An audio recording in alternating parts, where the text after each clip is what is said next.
Is now given the instruction for the boats to line up ready for the start. They'll go out on the start lap before they then continue on to the first of the 12 laps, and that's the view of the OSG boats. Such incredible amount of work they've done on that to get it ready for this race, but now the boats are starting to form up in the line. This is a really tense moment for all the racers now. They are just, the adrenaline's pumping. They're just watching that yellow flag and waiting for that green to raise. It really is tense moments in those boats.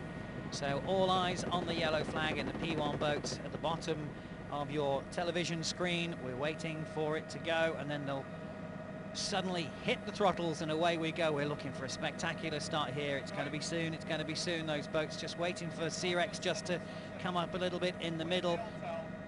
And also Fainplast just hanging back, but he'll be winding his diesel up ready for the start of this race, which is pretty imminent. And there is the green flag, so we are away. Fainplast catching up quickly, and it's going to take a little while for the positions to sit down and settle down, and the extreme boat actually getting great acceleration out the front there, but they all head off now towards the first buoy and looking to get those ideal positions, which are so critical. Yeah, they want clean water, absolute clean water. They want to line themselves up for that first mark and not have any other traffic around them. And that's the view from the King of Shaves, the Fountain Worldwide boat. A great view from the back of that as they continue on the pace. And this is on board the 3 Carpenter boats. That's Fainplast slowing, and this is Carpenter who's hit Fainplast.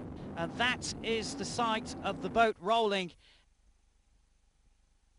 Fainplast, you just see on the right-hand side, and you can see the drivers inside of that moving around, but we have got a big incident here, and the rescue teams will be straight away to the site of that, and the race director will be receiving information as to what's going on. But meanwhile at the front we've got Lucas Oil, Outer Limits, Wetpunk.com, OSG and King of Shaves.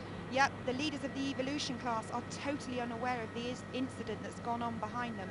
Let's hope it's not too serious and we can carry on with these guys having a good race.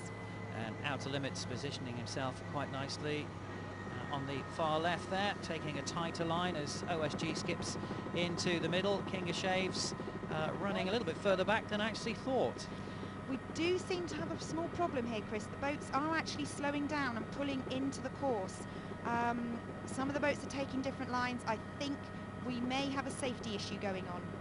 Well, it could be that we're going to see a red flag on this race then if the boats are heading back towards the muster point. Certainly we saw King of Shaves heading right into the centre of the course there, and it looks as if we're going to have a race stoppage. We're just waiting for confirmation on that, and there it is.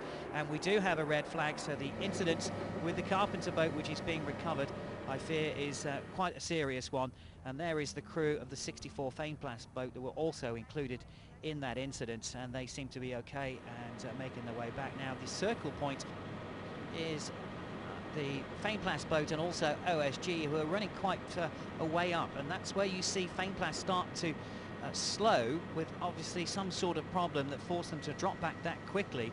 And you can see how OSG has accelerated, and then Fainplast just drops out of our picture. This is where we pick up with the onboard again of the 3 Carpenter boats, and they're heading at this point straight for the back of Fainplast. The acceleration, the force of that just sends them straight over the top, and then they barrel roll with a complete 360.